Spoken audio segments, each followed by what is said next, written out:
আসসালামু আলাইকুম, ফারনাজ ব্লগে সবাইকে স্বাগতম। আশা করি সবাই ভালো আছেন, আমিও আলহামদুলিল্লাহ ভালো আছি। আজকে কচুরমুখী দিয়ে অসম্ভব মজার একটা ভর্তা নিয়ে হাজির হয়ে গেলাম। কচুরমুখী যে এত মজা করে ভর্তা বানানো যায় এটা নাকি না দেখলে বিশ্বাস করবেন না, এত মজা হয়েছিল এই ভর্তাটা। কচুরমুখী ভর্তা করার জন্য আমি এখানে অফ ক্যামেরায় কিন্তু কচুরমুখীগুলো খুব সুন্দর করে ধুয়ে নিছি। বেশ বড় সাইজের আমি 3টা কচুরমুখী নিয়ে নিছি। কচুরমুখীগুলো অনেক বড় বড়। তো কচুমুখিগুলোকে খুব সুন্দর করে ধুয়ে এটাকে এখন আমি সেদ্ধ করতে দিয়ে দিব। তো এখানে আমি একটা পাতিলে দিয়ে দিলাম আর পরিমাণ মতো পানি দিয়ে দিলাম। যেহেতু একটু বড় সাইজের কচুমুখি, একটু বেশি পরিমাণ পানি দিয়ে এটাকে সুন্দর করে একদম নরম করে সিদ্ধ করে নিতে হবে। দেখতেই পাচ্ছেন খুব সুন্দর মতো কিন্তু সিদ্ধ হয়ে গেছে আমার কচুরমুখিটা। আর আমি এর মধ্যে শুকনো মরিচ দিব, আজকে শুকনো মরিচ দিয়েই ভর্তাটা বানাবো। তো দেখতে পাচ্ছেন আমি সরিষার তেলের মধ্যে শুকনো মরিচগুলো খুব সুন্দর করে ভেজে নিচ্ছি। এখানে আমি অনেকগুলো শুকনো মরিচ নিয়েছি, প্রায় 6-7টার মতো। আর এই মরিচগুলো অনেক ঝাল, তো আমার কচুরমুখির পরিমাণ অনুযায়ী আমার এই কটাই যথেষ্ট। তো আপনারা যদি আরও ঝালের পরিমাণ বেশি খেতে চান তো আর একটু বেশি পরিমাণ দিয়ে দিবেন। মরিচগুলোকে খুব সুন্দর করে ভেজে নিতে হবে। তো মরিচগুলো কিন্তু আমার খুব সুন্দর করে ভাজা হয়ে গেছে, দেখতেই পাচ্ছেন খুবই সুন্দর করে একদম লাল লাল করে ভাজা হয়েছে। আর এই পর্যায়ে চুলার জালটা কিন্তু একদম মিডিয়াম টু লোয়ে ছিল, একদম নরম জালে এটাকে খুব সুন্দর করে ভেজে নিছি। আর এখন মরিচগুলোকে আমি তুলে নিব একটা পাত্রে। একটু সরিষার তেল দিয়ে বানালে কি হয়, মানে ভালো লাগে ভর্তাটা খেতে, স্বাদ লাগে যে কোনো কিছু ভাজাভাজি করলে ভর্তার জন্য। তো এই একই তেলের মধ্যেই আমি পেঁয়াজগুলোকে ভেজে নিব। আমি কিছুটা পেঁয়াজ ভাজা দিব আর কিছুটা পেঁয়াজ কাঁচা দিব। তো যেগুলো ভাজা দিব তো সেগুলো এখন সুন্দর করে আমি ভেজে নিব, একটু বাদামি করে ভেজে নিতে হবে জাস্ট।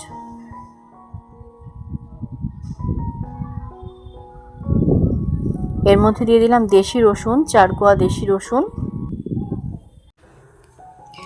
পেঁয়াজগুলোকে দেখতেই পাচ্ছেন খুব সুন্দর করে কিন্তু আমি ভেজে নিচ্ছি। এগুলোকে একটু বাদামি করে ভেজে নিলে ভর্তাটা কিন্তু খুবই সুন্দর একটা ঘ্রাণ হয়। তো পেঁয়াজগুলো ভাজতে ভাজতে আমি কচুরমুখিগুলো ছিঁড়ে নিচ্ছি, খোসাগুলো। খুবই সুন্দর মতো সেদ্ধ হয়েছে কচুরমুখিটা, একদম নরম হয়ে গেছে। তো জাস্ট খোসাটাকে একটু তুলে নিচ্ছি, তো এদিকে পেঁয়াজটাও ভাজা হয়ে যাবে ততক্ষণে। আজকে যেভাবে ভর্তাটা বানাবো এই ভর্তাটা কিন্তু অসম্ভব মজা, বাসায় একবার হলেও সবাই ট্রাই করবেন। এত মজা হয় এই ভর্তাটা, মানে বলার বাইরে। এই ভর্তাটা অসম্ভব মজা হয়, আমি রিকোয়েস্ট করতেছি বাসায় সবাই একবার হলেও এভাবে ট্রাই করবেন। সাধারণ কচুরমুখী যে এত মজা করে ভর্তা বানানো যায় এটা বাসায় একবার না ট্রাই করলে বুঝতে পারবেন না। তো আমার পেঁয়াজটা কিন্তু খুব সুন্দর মতো ভাজা হয়ে গেছে, দেখতেই পাচ্ছেন। আমি ওই একই পাত্রে তুলে নিচ্ছি। তো আমার সব কিছু কিন্তু গোছানো হয়ে গেছে। তো এবার ভর্তাটা বানানোর পালা। তো ভর্তাটা বানানোর জন্য আমি যে মরিচ, পেঁয়াজ সব প্লেটে নিয়ে নিছি। তো প্রথমে মরিচগুলোকে আমি লবণ দিয়ে খুব সুন্দর করে একটু মাখায় নিব।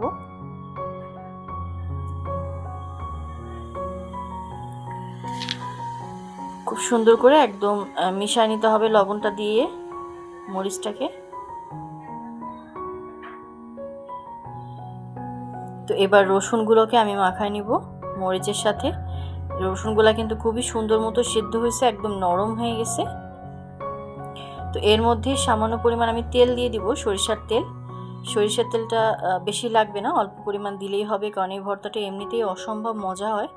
তো অল্প পরিমাণ তেল দিলেই হবে। তো তেলটা দিয়ে এবার খুব ভালোভাবে পেঁয়াজ রসুন মাখায় নেওয়ার পর মরিচের সাথে এরপর যে কাঁচা পেঁয়াজ রেখে দিয়েছিলাম সেই কাঁচা পেঁয়াজটা দিয়ে দিলাম। এখানে মিডিয়াম সাইজের একটা পেঁয়াজ একদম মিহি কুচি করে কাটা।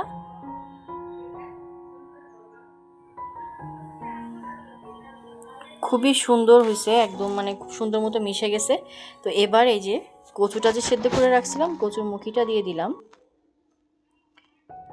এইভাবে ভর্তা বানালে যে এত মজা হয়, পাতিলের ভাত নিমেষেই শেষ হয়ে যাবে। অবশ্যই এই ভর্তাটা বানালে ভাতটা একটু বাড়িয়ে রান্না করবেন, অসম্ভব মজা হয় এই ভর্তাটা। মানে খেতে বসলে মানে খাওয়া শেষ হবে না, এত মজা, মানে মুখে রুচি কমবে না, এত পরিমাণ বেশি খাওয়া হয়ে যায়। আমার কাছে তো অসম্ভব মজা লাগছিল, আপনাদের সাথে এই জন্য শেয়ার করলাম এই ভর্তাটা। আশা করি আপনাদের কাছেও ভালো লাগবে।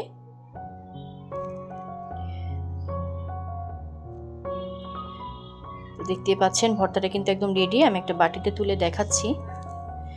মাত্র কয়েকটা উপকরণে একদম সাধারণ ভর্তা, একদম অমৃতের মতো স্বাদ, এত অসাধারণ করে তৈরি করা যায়, এত মজা। দেখতে পাচ্ছেন কতটা লোভনীয় লাগতেছে। আজকের ভর্তা রেসিপি কেমন লাগলো অবশ্যই কিন্তু কমেন্ট করে জানাবেন।